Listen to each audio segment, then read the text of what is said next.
Mesdames et messieurs, bonsoir. Merci de suivre la RTS et bienvenue dans ce principal rendez-vous d'information au journal que nous commençons par les titres. Le président Macky Sall prône l'union sacrée autour du plan Sénégal émergent.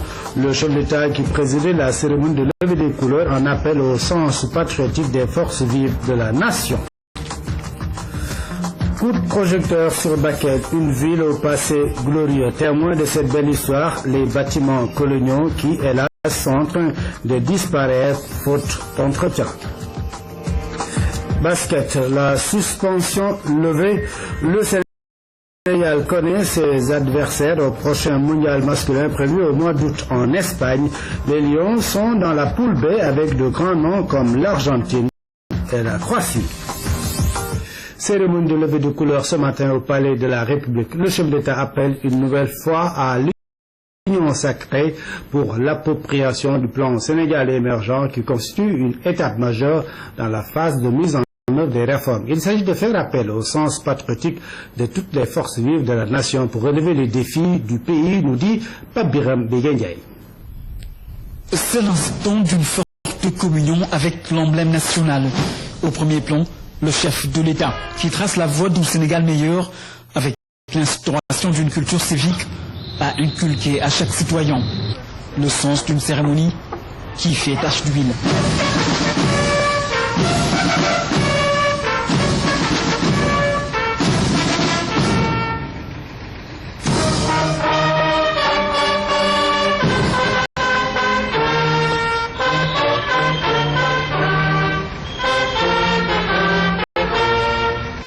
C'est aussi l'occasion pour le chef de l'État de faire appel au sens civique des populations pour plus de prudence sur les routes. Plus de vigilance également de la part des forces de sécurité en charge de la circulation.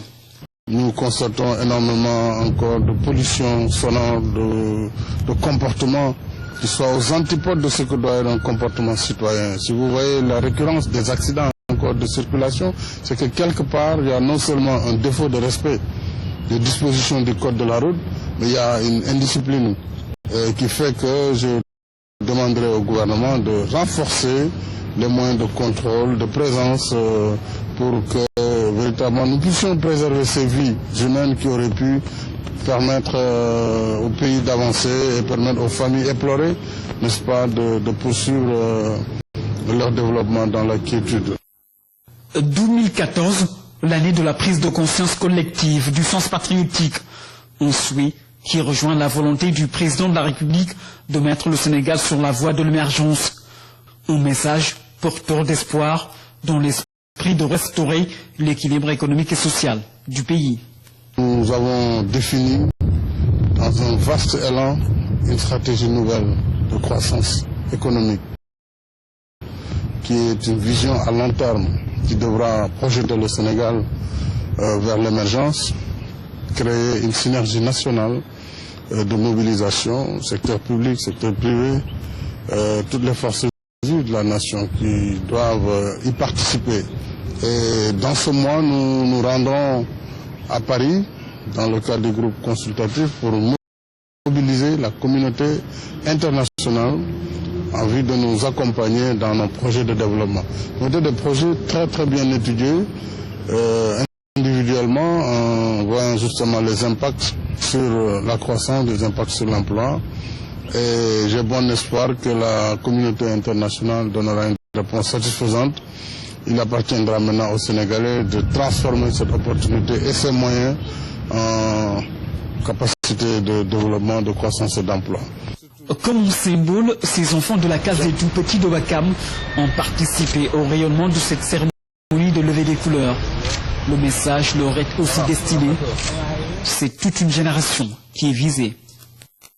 L'Espagne va accentuer sa coopération économique avec le Sénégal et mettre en place un modèle de partenariat pour lutter contre l'immigration clandestine. Le gouvernement espagnol s'engage également à accompagner notre pays dans le cadre de la lutte antiterroriste, annonce du secrétaire d'État espagnol à la sécurité du ministère de l'Intérieur. Il répond aux questions de Pape Biram Biguendiaï. Parler avec Monsieur le Président, avec son Excellence, de la coopération entre le Sénégal et l'Espagne, que c'est magnifique. C'est un moment très important pour nous et j'ai eu l'occasion de parler aussi avec Monsieur le ministre de l'Intérieur et bien sûr avec Monsieur le Président de la coopération contre le groupe de criminalité organisée, les mafias, dans l'affaire de l'immigration clandestine. Et maintenant, on pense que depuis quelques années de coopération avec le Sénégal, le résultat c'est extraordinaire et il n'y a plus de problème dans l'immigration clandestine maritime qui vient du Sénégal et ça c'est très important pour l'Espagne, mais on pense que maintenant on a d'autres défis, qu'on peut travailler ensemble, qu'on peut trouver des façons d'améliorer notre relation et la lutte contre le terrorisme, contre le trafic de la drogue. Et c'est pour ça que c'est une occasion très importante pour l'Espagne maintenant, aujourd'hui, de pouvoir parler avec le président de la République et avec le ministre de l'Intérieur pour trouver des façons de travailler ensemble et chercher des nouvelles formes de collaboration pour ces nouveaux défis. Bon, pour l'Espagne, c'est vraiment très important la coopération au développement avec le Sénégal. Et pour nous, c'est un partenaire stratégique. Et c'est comme ça qu'on pense qu'on peut lutter ensemble. Et aussi, il y a de Sénégalais qui vivent en Espagne. C'est une communauté très bien intégrée à l'Espagne. Et notre intention est qu'on peut continuer de faire l'effort ensemble pour que les mafias, pour que le groupe de criminalité organisée, sauf que le message c'est qu'il n'y a pas d'opportunité de faire la migration clandestine dans la mer et qu'il y a beaucoup de façons de collaborer, de coopérer entre le ministère de l'Intérieur du Sénégal et de l'Espagne et on travaille ensemble pour tout ça. 135 projets de femmes ont été financés dans la région de Louga à hauteur de plus de 94 millions de francs CFA et c'est sur la base du crédit revolving, une stratégie qui permettra de refinancer d'autres femmes à partir du remboursement des bénéficiaires actuels. Elles ont aussi reçu du matériel agricole qui va leur permettre d'alléger leurs travaux, une manière de contribuer à leur autonomisation. Reportage à Louga d'Abbas Sow. Du matériel agricole, des moulins à mil et des financements destinés aux femmes de Louga, des femmes venues accueillir Anta Sarr, ministre de la Femme, de la Famille et de l'Enfance, avec à sa tête Aminata Mbengue Ndiaye, maire de Louga. C'est un rêve du président de la République que vous êtes en train de nous faire vivre. Dans son adresse, elle a incité les bénéficiaires à une gestion rationnelle et efficiente du matériel avant de conclure en ces termes. Le remboursement des prêts permettra à d'autres femmes d'être financées. Justement pour le financement de ces femmes, dans cette région de Louga, l'enveloppe s'élève à 94 325 000 francs CFA pour 135 projets. Les associations féminines, à travers leurs actions, ont fini d'investir tous les secteurs de l'économie nationale. À cet égard, son Excellence M. Macky Sall, président de la République, privilégie dans ses programmes les interventions qui permettent aux femmes de bénéficier d'importants investissements en faveur de la promotion de leur statut économique et de la valorisation sociale de leur travail. Elles ont reçu les notifications de financement. Ces notifications seront suivies d'un volet formation et renforcement de capacités. Afin d'assurer une gestion rationnelle et efficiente des ressources, nous vous rappelons au besoin que ces financements destinés à toutes les femmes du pays constituent un crédit revolving fondé sur le principe de remboursement pour permettre le refinancement d'autres bénéficiaires potentiels. Une manière de pérenniser le crédit pour promouvoir les activités socio-économiques afin que les femmes du Sénégal puissent jouer pleinement leur rôle dans le développement. Après Louga, nous allons à Kaffrine, inauguration d'un parc à vaccination destiné aux éleveurs de la région de Kaffrine. C'est une initiative du Conseil régional avec la mise en place d'un programme ambitieux dans la communauté rurale de Kayi, dit Claire Diop. Communauté rurale de Kayi dans le département de Kaffrine, le site est choisi pour abriter le parc à vaccination. L'endroit est accessible aussi de transit pour les éleveurs. Le joyau vient d'être réceptionné. Ce projet de 5 millions de nos francs est réalisé grâce au concours du Conseil régional de Kaffrine à travers le programme TAC. Dans cette zone agro-silvopastorale, l'élevage est la principale activité. Ce nouveau parc à vaccination va polariser les 32 villages environnants. Le but est de renforcer les moyens d'existence de ces populations et améliorer la santé animale. Nous avons jugé nécessaire d'accompagner les éleveurs pour que vraiment qu'ils puissent disposer des moyens adéquats pour pouvoir faire face au changement climatique. Parce que l'élevage est menacé par les changements climatiques. Et donc, qui dit changement climatique dit des problèmes liés à l'environnement, des problèmes liés aux moyens d'existence des populations. Les éleveurs venaient jusqu'à Kaffrine, dans la commune, pour vacciner leur bétail, ou bien on vaccine dans la nature. Parce que chaque année, il y a ce programme de vaccination, cette campagne de vaccination. Et même sans parc, on fait ça dans la nature comme ça. Donc, si on a un parc aujourd'hui, ça nous réconforte. Le besoin était plus que pressant. Désormais, faire de longues distances pour vacciner le bétail, une page de l'histoire qui appartient déjà au passé. Les animaux mouraient ici, faute d'endroits de vaccination. Le chef de service nous exhorte à faire les vaccins pour protéger les animaux. Nous sommes vraiment très contents.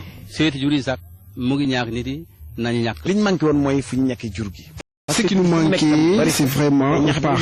Là où il y a beaucoup d'animaux, il faut une bonne suivi sanitaire. Ici, il y a beaucoup de maladies. Et chaque année, on perdait beaucoup d'animaux.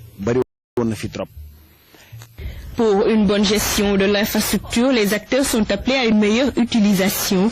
Le projet prévoit dans les prochaines années la construction d'autres parcs à vaccination, notamment dans les régions de l'entente Ferlo.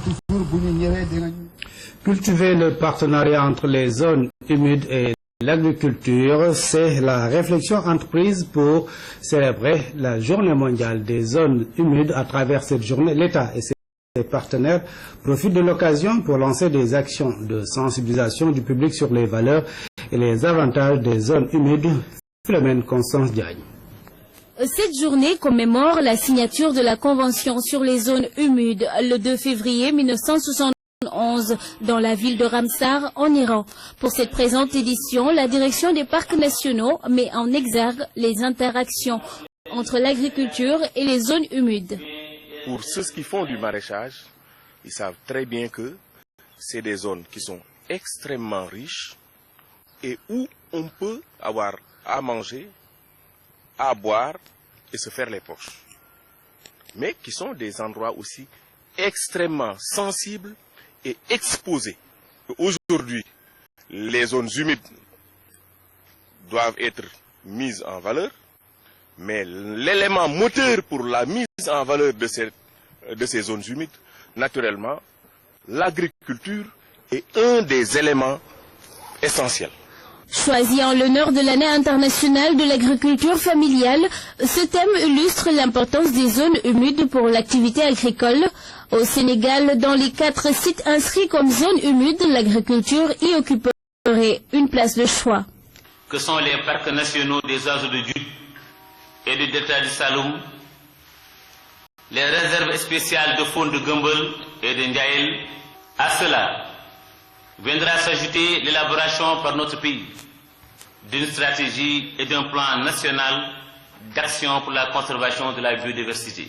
Écosystèmes fragiles, les zones humides subissent des pressions liées aux activités humaines et climatiques.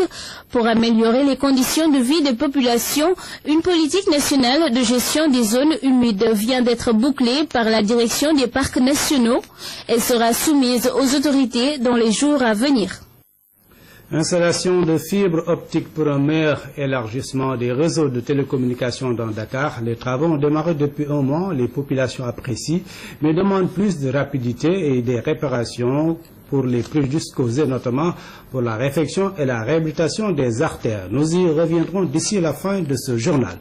Kaolack, Kaffrine, voilà 2 régions touchées par des pratiques qui ne militent pas pour la bonne gouvernance. L'impact économique de ces régions y est pour beaucoup. Pour inverser la tendance, l'Organisation nationale des droits de l'homme, l'ONDH, a tenu un atelier objectif, favoriser une meilleure gestion des deniers publics. Salut Sec. La campagne sur les pratiques anormales va concerner des localités comme Kaolack, Kaffrine, Karang, Thiès et Dakar.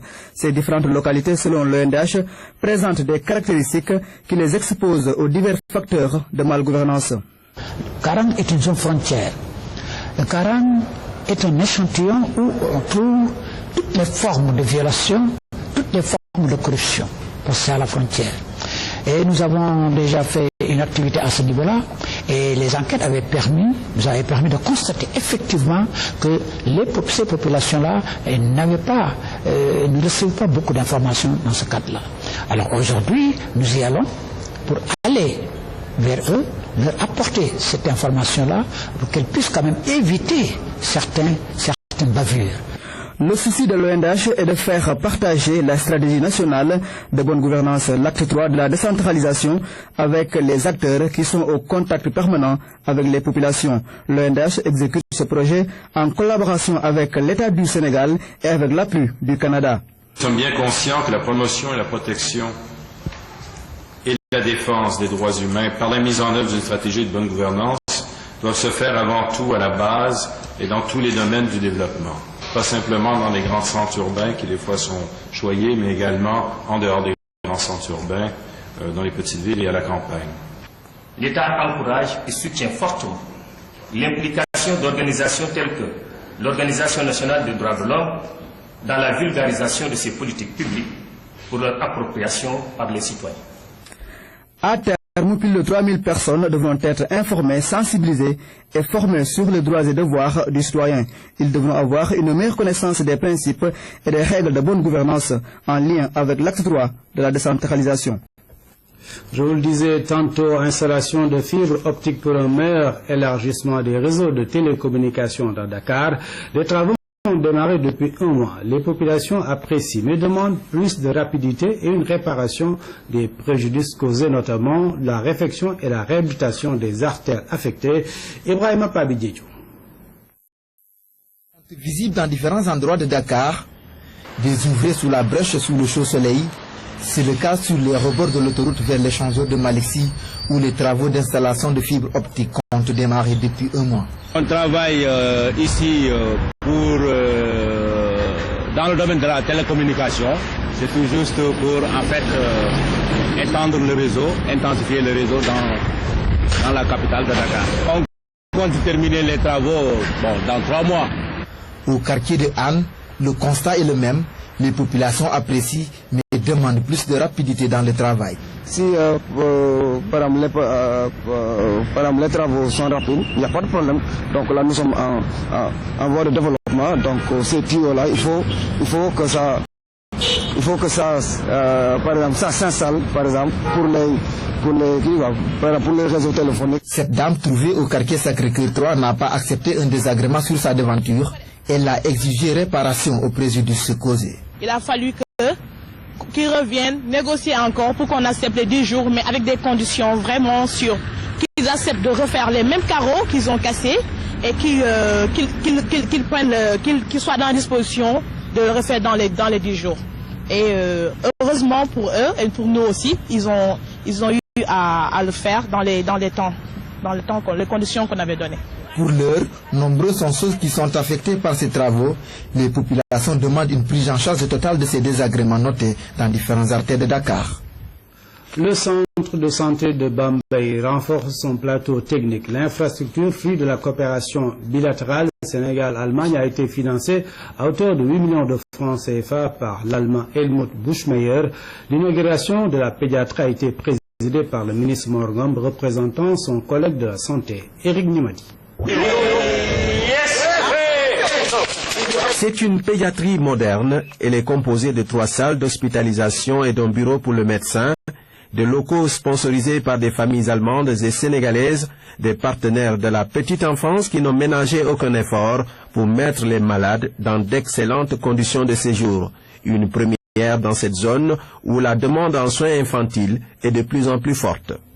La région de Diourbel, ces dernières années, fait partie de l'une des régions, en tout cas où on avait noté beaucoup de problèmes par rapport donc à la malnutrition des enfants.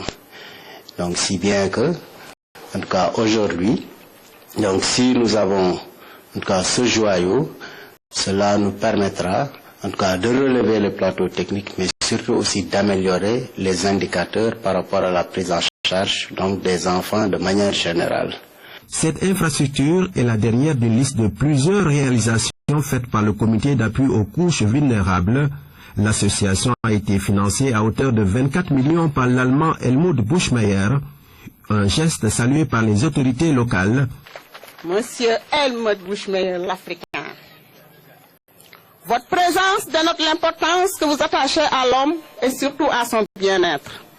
C'est pourquoi vous avez inscrit dans votre agenda surchargé cet acte de haute portée humaine visant à intégrer la santé infantile dans ce vaste combat pour une couverture sanitaire universelle.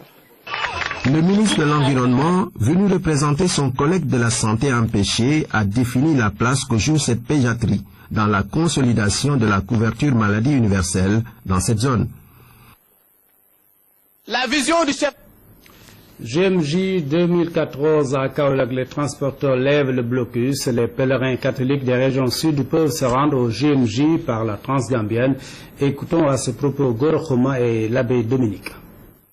J'en profite de demander aux routiers, aux responsables syndicaux, une bonne compréhension pour que ces pèlerins puissent sortir du sud vers Kaolack, puisque c'est des journées de la jeunesse, mais ce n'est pas une jeunesse de l'espoir, c'est une jeunesse de prière pour le bien-être des Sénégalais. De même, mais pour l'ensemble des Sénégalais. Donc nous avons le droit de les accompagner et de les laisser au moins une chance, ou bien de les encadrer pour qu'ils puissent quitter le sud vers Kaolack, mais avec une bonne organisation. Nous sommes ouverts pour discuter, pour que rendre alors cette journée vraiment dans les meilleures conditions. Nous ne ferons pas de blocage. De manière exceptionnelle, ils vont devoir faire vraiment un corridor pour nos jeunes afin que ceux-ci puissent traverser le vendredi et puissent repartir sur la Casamance après les GMJ. Et je voudrais profiter de cette occasion pour dire au nom de tous les jeunes catholiques, au nom de la communauté catholique du Sénégal, un grand merci au syndicat, à M. Goro Khouma particulièrement, un grand merci pour leur compréhension, pour leur sagesse et pour leur tenue à un certain nombre de valeurs. La prière, le rassemblement de foi, ils ont toujours été attentifs à cela. Et ce n'est pas la première fois qu'ils sont attentifs à nos appels, à nos cris. C'est pourquoi je voudrais vraiment rendre hommage à ce syndicat et dire surtout à nos jeunes de Ziguinchor, d'Oussouye, de Bignona, de Kolda, de Sédhiou, de Vélingara et tous ces jeunes des deux diocèses que vraiment nous les attendons. Le comité de pilotage Espace, Dialogue, Vérité et Réconciliation, dirigé par le professeur Amsatou Sow Sidibé, a effectué une mission de 5 jours à Ziguinchor. L'objectif est de rencontrer tous les acteurs du processus pour une résolution endogène du conflit. Bachirba. Autorités locales, administratives et militaires, dignitaires, coutumiers et religieux, chefs traditionnels, sociétés civiles, organisations de femmes et groupes de contact du MFDC, tous ont reçu la visite du comité de pilotage Dialogue, Vérité et Réconciliation pour la paix définitive en Casamance. Ce fut l'occasion de dialoguer avec tous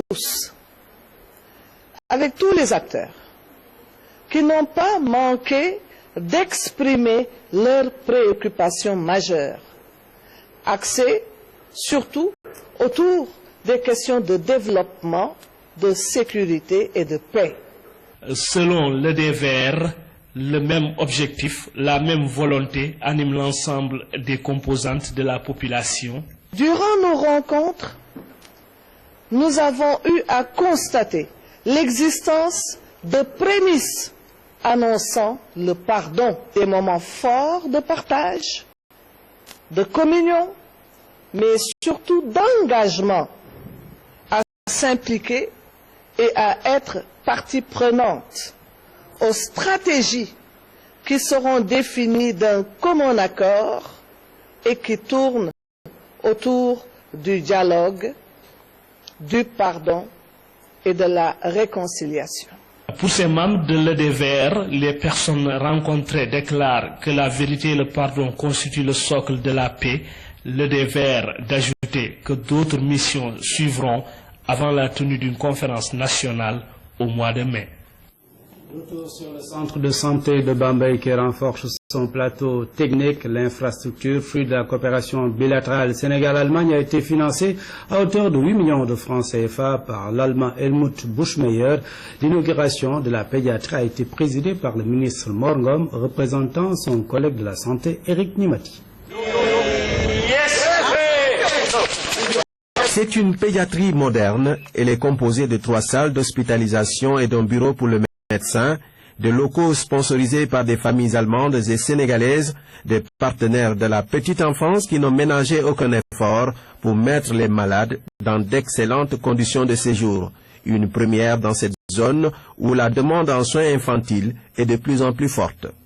La région de Diourbel, ces dernières années, fait partie de l'une des régions, en tout cas où on avait noté beaucoup de problèmes par rapport donc à la malnutrition des enfants. Donc si bien que, en tout cas aujourd'hui, donc si nous avons en tout cas ce joyau, cela nous permettra en tout cas de relever le plateau technique, mais surtout aussi d'améliorer les indicateurs par rapport à la prise en charge donc des enfants de manière générale. Cette infrastructure est la dernière d'une liste de plusieurs réalisations faites par le comité d'appui aux couches vulnérables. L'association a été financée à hauteur de 24 millions par l'Allemand Helmut Buschmeyer, un geste salué par les autorités locales. Monsieur Helmut Buschmeyer, l'Africain, votre présence dénote l'importance que vous attachez à l'homme et surtout à son bien-être. C'est pourquoi vous avez inscrit dans votre agenda surchargé cet acte de haute portée humaine visant à intégrer la santé infantile dans ce vaste combat pour une couverture sanitaire universelle. Le ministre de l'Environnement, venu représenter son collègue de la santé empêché, a défini la place que joue cette pédiatrie dans la consolidation de la couverture maladie universelle dans cette zone. La vision du chef de l'État en termes de santé publique, nous tous, nous l'avons vu, et si on devait aujourd'hui la qualifier, cette vision, elle est sociale. Elle est sociale et elle rencontre parfaitement ce que nous sommes en train de faire aujourd'hui. La CMU, cette couverture maladie universelle, qui va prendre en charge et la gratuité pour l'accès aux plus vulnérables. En plus de cette structure, le centre de santé de Bambey, créé en 1930, va accueillir très prochainement un pavillon d'hospitalisation, une infrastructure qui va sûrement satisfaire la forte demande de soins curatifs dans la ville, une ville carrefour qui accueille également une université. Nous restons dans le secteur de la santé pour recevoir sur ce plateau une sommité de la médecine, de la santé pratiquement, le professeur Luc Montagnier. Bonsoir, professeur. Bonsoir. Merci d'avoir accepté notre invitation. Est-ce qu'on peut savoir quelle est la raison de votre présence au Sénégal? Eh bien, c'est une conférence à l'université que j'ai donnée aujourd'hui sur le sida. Sur le sida, parce que la bataille n'est pas terminée, le travail n'est pas terminé pour la recherche. Professeur, vous êtes connu comme étant mondialement le découvreur du sida. Il y a une trentaine, du virus du sida, il y a une trentaine d'années. Aujourd'hui, certes, il y a eu des avancées dans le traitement, il y a la trithérapie, mais on n'a pas encore de vaccin. Qu'est-ce qu'il faudrait faire? Surtout, on n'a pas de guérison, parce que la trithérapie ne guérit pas. Il reste un réservoir de virus, et c'est là-dessus que nous travaillons pour l'identifier et le combattre. En espérant, une fois qu'on a identifié ce facteur, l'éradication, la guérison complète du sida, c'est-à-dire empêcher qu'on ait la trithérapie toute la vie après du patient. Et est-ce qu'il n'y a pas eu des cas de guérison exceptionnels? Il y a quelques cas, mais enfin, ça n'est pas applicable à la grande majorité des patients qui souffrent du sida. Donc il faut être réaliste et essayer de trouver des traitements complémentaires, y compris venant de la médecine traditionnelle. Et c'est aussi une des raisons pour lesquelles je suis ici. J'ai visité un hôpital qui utilise des plantes, et pour voir si on peut utiliser ces plantes en complément de la trithérapie. Il ne s'agit pas de la remplacer, mais de la compléter de façon à empêcher le virus de repartir une fois que la trithérapie est arrêtée. Et pour le vaccin, est-ce que c'est possible? Un vaccin, c'est possible, mais jusqu'à maintenant, il n'y a pas eu de résultat. Donc il ne faut pas trop compter là-dessus. Il faut compter plutôt sur le traitement et la prévention, bien sûr. Il faut empêcher que le sida soit transmis. On peut l'empêcher. Et vous connaissez le Sénégal, vous avez entendu parler des résultats du Sénégal dans la lutte contre le sida. Comment est-ce que vous appréciez cela? Bien, effectivement, le Sénégal n'est pas le pays le plus touché par le sida. C'est pour le moment grâce aux efforts qui ont été faits par les autorités là-dessus. Mais aussi, il faut que les personnes, les jeunes surtout, comprennent qu'on peut éviter la transmission du virus, n'est-ce pas? Donc c'est toute une politique qui doit continuer malgré les 30 ans, on peut dire les 30 ans de la découverte du virus. Le sida est encore un problème important dans le monde. Et il y a des pays d'Afrique qui sont beaucoup plus touchés, comme l'Afrique du Sud par exemple. Quand on parle de lutte contre le sida au Sénégal, on pense également au professeur Souleymane Mboup. Vous le connaissez? Quelles sont les relations que vous avez? Nous avons eu de très bonnes relations. C'est lui qui a présenté ma conférence aujourd'hui. Et nous souvenons des travaux anciens sur le deuxième virus, parce qu'il y avait un deuxième virus qui avait été identifié ici et par nous-mêmes aussi en Guinée-Bissau. Professeur Luc Montagnier, au-delà du sida, aujourd'hui on parle de maladies émergentes. On dit même que c'est la cause de 33% des décès dans le monde. Est-ce qu'on peut savoir quelles sont ces maladies émergentes et est-ce que c'est une menace pour l'humanité? Il y en a deux. Il y a le risque toujours de nouvelles épidémies du fait du changement climatique, du changement d'environnement. Et puis il y a aussi les maladies chroniques qui touchent tout le monde. Et ces maladies, elles sont partout les mêmes. C'est les maladies cardiovasculaires, les maladies neurologiques, les cancers. Et là-dessus, effectivement, il faut avoir une politique de prévention. C'est ce que nous essayons de promouvoir par des nouveaux tests de laboratoire. Et est-ce que des organismes comme l'OMS vous soutiennent un peu dans cette démarche? L'OMS, effectivement, est tout à fait consciente de ces problèmes, et du fait même des changements de nutrition. Par exemple, la nutrition est très importante. Et on voit par exemple des enfants autistes dans tous les pays. L'autisme est sur des nouvelles épidémies, si on peut dire. Il y a une augmentation considérable des cas. Et là, nous avons trouvé, non pas un virus, mais une bactérie qui a joué un rôle très important. Et cette bactérie vient de l'intestin. Donc elle vient de la nutrition. Professeur Luc Montagnier, vous êtes Nobel de médecine. On va parler de la mémoire de l'eau. C'est une hypothèse d'un chercheur Benveniste et semble-t-il que vous adhérez à cela. Qu'est-ce que c'est que la mémoire de l'eau? Eh bien, c'est le fait que dans certaines conditions, l'eau prend des nouvelles structures qui gardent une information. L'eau joue un peu le rôle d'un ordinateur, si on peut dire, et elle garde des séquences d'ADN. Et nous avons démontré effectivement que les hypothèses de Jacques Benveniste étaient justes à ce moment-là. C'est quelqu'un qui a été très décrié à tort. Et je pense que cette mémoire de l'eau a beaucoup d'applications en médecine, notamment pour les diagnostics précoces. On peut trouver des signaux électromagnétiques qui viennent de ces structures de l'eau dans beaucoup de maladies chroniques, comme la maladie d'Alzheimer, l'autisme, etc. Et on peut également penser à des traitements plus tard vis-à-vis de ces ondes, de faire des ondes contraires. Mais enfin, ça, c'est un peu le rêve pour l'avenir. Mais enfin, il faut voir que la médecine est en train de bouger beaucoup. Professeur Luc Montagnier, merci d'avoir accepté notre invitation. Quel message par rapport à la lutte contre le sida? Ne pas baisser les bras. Absolument, il faut continuer, mais il faut que tout le monde nous aide. C'est-à-dire que les jeunes, notamment, fassent attention, prévention. Merci, professeur Luc Montagnier, Nobel de médecine, que nous recevions sur ce plateau. Au Mali, le Conseil de sécurité tentait de débloquer le processus de réconciliation. La délégation onusienne qui a été reçue par le président Ibrahim Boubacar Keïta veut une feuille de route claire et précise, mais pour le moment, le processus bute sur plusieurs points. 7 mois après son élection, Ibrahim Boubacar Keïta semble mis sous pression par la communauté internationale. Le président malien reçoit pour la première fois depuis sa prise de fonction une forte délégation du Conseil de sécurité de l'ONU. Les émissaires onusiens s'inquiètent de la lenteur du processus de réconciliation nationale au Mali. Ils viennent avec l'espoir d'obtenir une feuille de route claire et précise, mais leur entretien avec le chef de l'État malien débouche sur un catalogue de bonnes intentions. Le président nous a bien dit qu'il était dans une logique de dialogue et absolument pas de confrontation. Il veut trouver une solution politique et il veut une paix, finalement, le dit-il, pour toujours. Il ne veut pas qu'il y ait des crises récurrentes. Il veut donc trouver une solution, travailler en profondeur. Le processus de réconciliation nationale est bloqué depuis plusieurs mois au Mali, notamment pour deux raisons. Les principaux groupes armés installés dans le nord refusent de désarmer comme l'exigent les autorités maliennes. En outre, ils souhaitent que les discussions se déroulent sous l'égide du Burkina Faso, alors que Bamako préfère que la médiation soit assurée par l'Algérie. Ce blocage rend fragile la situation sur le terrain.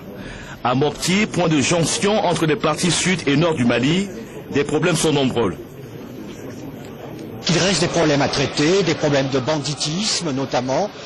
Donc il faut que la MINUSMA accélère son déploiement qui est trop lent et il faut aussi aider nos amis maliens à faire revenir les services de l'État, la gendarmerie, la police pour lutter contre le banditisme afin que la population civile sente vraiment l'amélioration de son sort.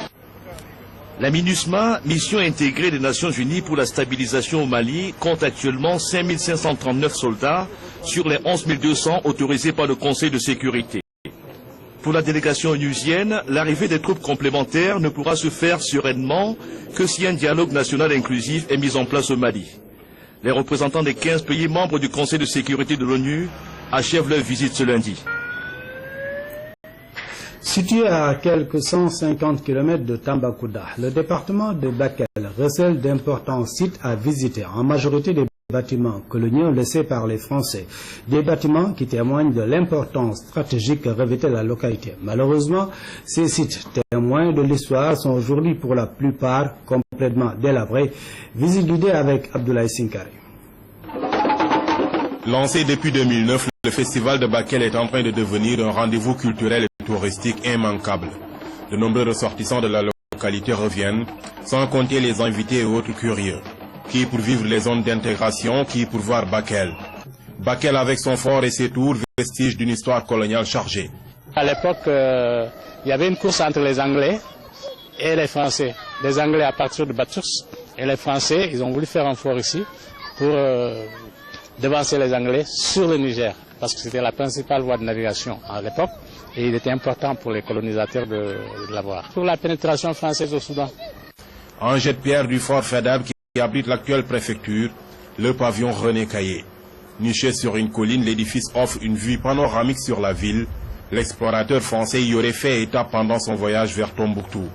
Mais aujourd'hui, la bâtisse n'est que l'ombre d'elle-même. Nous avons des partenaires qui ont aidé au financement et le ministère, je crois, du patrimoine historique qui avait envoyé des gens, ils ont restauré.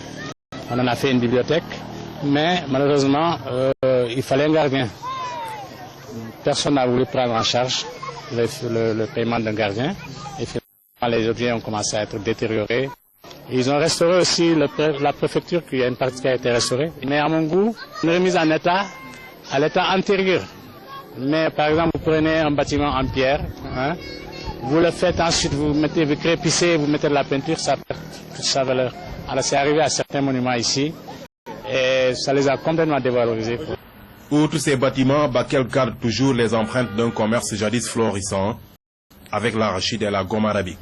Des maisons de traite qui étaient là, des maisons de commerce, genre Périssac, Morel-les-Premiers, etc., qui étaient là dans le centre et qui avaient amené avec eux des Saint-Louisiens, des traitants Saint-Louisiens.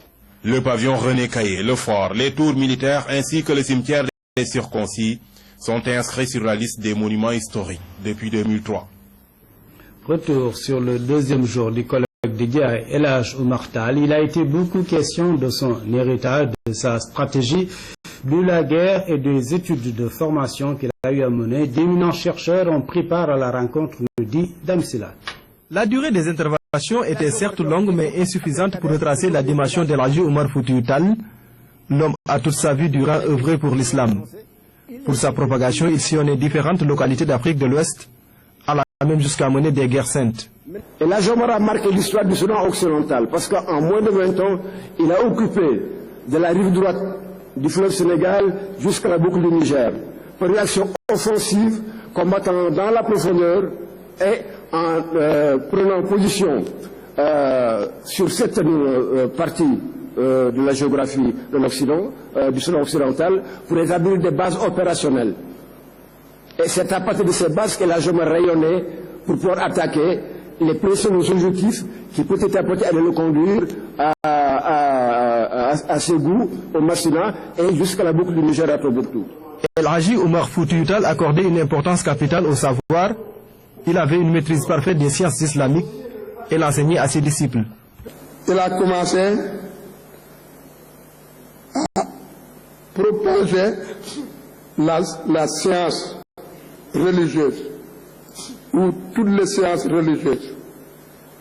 Il propageait également l'islam, non seulement en Afrique, mais lorsqu'il était en Arabie Saoudite également, Al-Hadji Oumar Foutiyou Tall fait partie parmi les plus grands savants de Hijaz. Entre autres thèmes développés, la dimension linguistique d'El Hadji Oumar, exemple du recueil Safinatul Sahada. Le professeur Amadou Tidiane Diallo souligne que toutes les formes de défaut du langage sont presque absentes dans le vocabulaire de l'auteur. Le professeur Saliou Mbaye, lui, a fait un exposé sur le trésor de Ségou pour retracer une partie de la vie et du patrimoine du propagateur de la Tidjania en Afrique de l'Ouest. Sport à présent dans ce journal. 7e journée de la Ligue 1. Le Stade de Mbour et le Port autonome de Dakar font match nul un but partout. La rencontre s'est jouée au stade de Caroline Faye de Mbour. Avec ce nul, le Port perd son statut de leader au profit de l'AS Pikine. La synthèse de la rencontre avec Mansour Sow. Stade Caroline Faye, théâtre cet après-midi de la 7e journée et de la Ligue 1 de foot pro. Le Stade de Mbour reçoit le Port autonome de Dakar. Dès l'entame du match, les Mbourois prennent d'assaut le camp des visiteurs. Un pressing qui finit par payer à la 8e minute de jeu. Les Stadites obtiennent un penalty à la suite d'une faute de main du défenseur central du Port. Souri Keita exécute la sentence, mais but sur Yankoba Diatta, impérial, ce soir.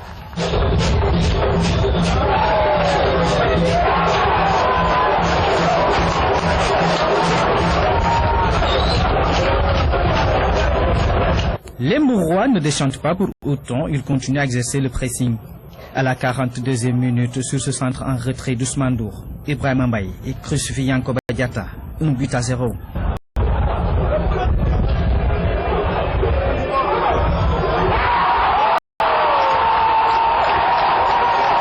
Cependant, le Stade de Mbour va évoluer à 10 avant la pause avec l'expulsion de Souri Keita pour cumul de cartons jaunes. Au retour des vestiaires, la donne change. Les porteurs passent à la vitesse supérieure pour revenir au score. Une domination payante à 5 minutes de la fin de la rencontre. Fadel Fall remet les pendules à l'heure.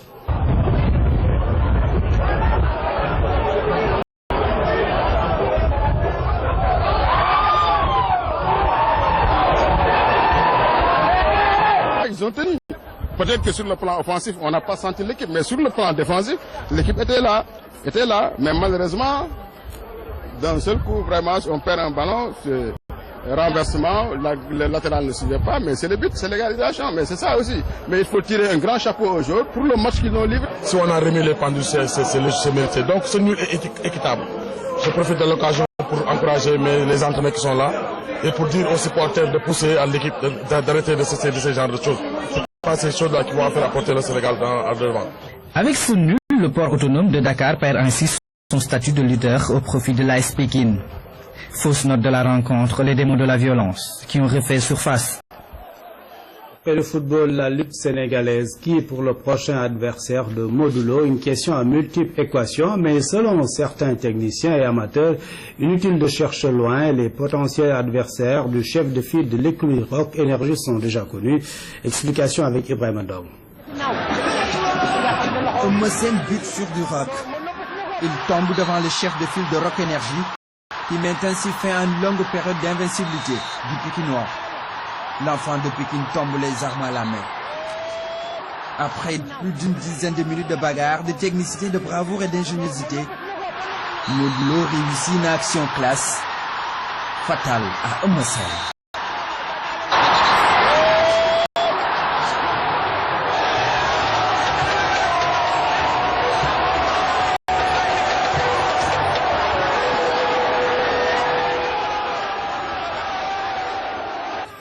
La chute est brutale. C'est ainsi le dénouement d'une affiche qui aura duré plus de 360 jours. On assiste ainsi à une nouvelle redistribution des cartes dans l'arène. Cette victoire de Modou sur Eumeu lui ouvre beaucoup de perspectives quand on sait que Eumeu Sène s'est défait de Balla Gaye 2, de Gris Bordeaux et de la de guerre numéro 2, qui sont véritablement les jeunes aux dents lourdes et qui sont au summum de leur art.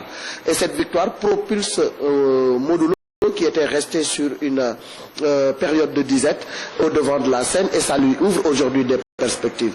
Eumeu Sène se réclamait l'empereur des arènes, alors Balla Gaye le roi des arènes.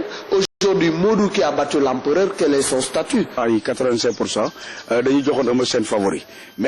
80 à 85% des personnes avaient déjà donné la victoire à Eumeu Sène, mais on a constaté que Modou Lo vient de confirmer tout le bien qu'on disait de lui. Modou Lo marque davantage son territoire dans la cour des grands. Les portes des ténors lui sont ouvertes. La cible la mieux placée, c'est Tapha Tine, qui n'a pas de combat, qui n'a pas d'avance. Ou bien il attend le verdict du combat Gris Bordeaux-Tyson. Ça également, ça peut lui permettre de lutter en fin de saison. Dans les rues, le combat du 31 janvier continue encore à faire couler beaucoup de salive. Pour certains amateurs, le prochain adversaire de Modou Lo est connu d'avance.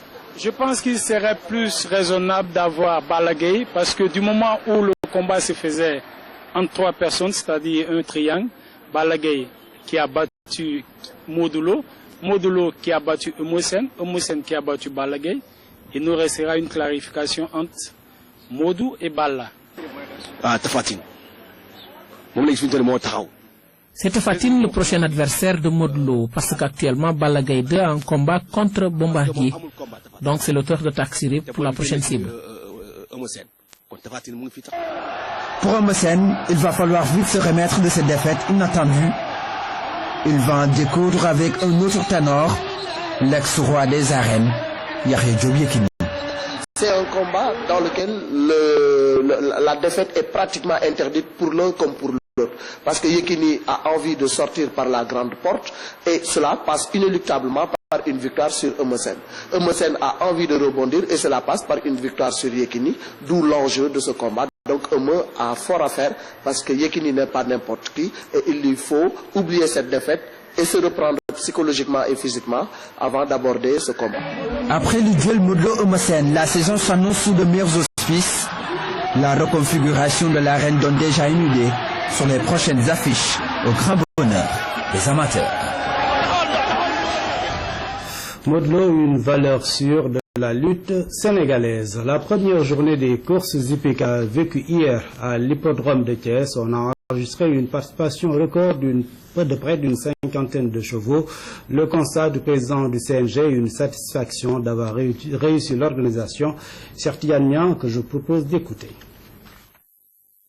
Cette journée a été une journée très attendue par les turfistes, mais qui se déroule très bien parce qu'aujourd'hui nous avons eu l'honneur de recevoir le président Papa Assane Diop pour magnifier la journée, mais aussi marquer de leur présence. Parce que cette journée était une journée très attendue par les turfistes. Aujourd'hui, vous avez vu, nous avons 48 chevaux qui ont participé à la journée, mais aussi, sachez que c'est une journée d'ouverture. Ça ne peut que se passer comme ça. Mais très sincèrement, les propriétaires sont très contents à la fois, aussi bien que les amateurs, et ça se déroule très bien. Basket à présent, le tirage au sort des poules a eu lieu cet après-midi en Espagne. Le Sénégal est dans la poule B en compagnie de l'Argentine, des Philippines, de Porto Rico, de la Grèce et de la Croatie. La Coupe du Monde de basket 2014 aura lieu en Espagne du 30 août au 14 septembre prochain. Outre le Sénégal, l'Angola et l'Égypte seront les représentants de l'Afrique dans cette compétition. À présent, nous écoutons l'ancien directeur national du basket, Mamadou Sow, sur les chances du Sénégal. Selon lui, les Lions devront tout faire pour passer le cap du premier tour. Nous l'écoutons au micro de Maïmounassi. Le Sénégal devra être très prêt pour pouvoir jouer au moins le deuxième tour. Et je pense que c'est ça qu'il faut qu'on s'arrange pour jouer le deuxième tour, ne pas sortir de la compétition dès le premier tour. Et ça passe par une victoire ou 2 victoires, pourquoi pas, contre les Philippines, qui sont aussi des pays importateurs de joueurs. C'est des pays qui naturalisent beaucoup d'Américains. Si les Philippines se sont qualifiés en Asie au détriment de la Chine, ça veut dire que c'est une équipe qu'il faut prendre au sérieux. Mamadou Sow, ancien directeur technique national du basket. Tirage difficile pour le Sénégal. C'est l'avis du capitaine des Lions de basket. Malay Ndoye parle également de conditions de préparation. De celles-ci dépendront les performances de l'équipe nationale. Malay Ndoye joint au téléphone par Dahaba. Un champion du monde.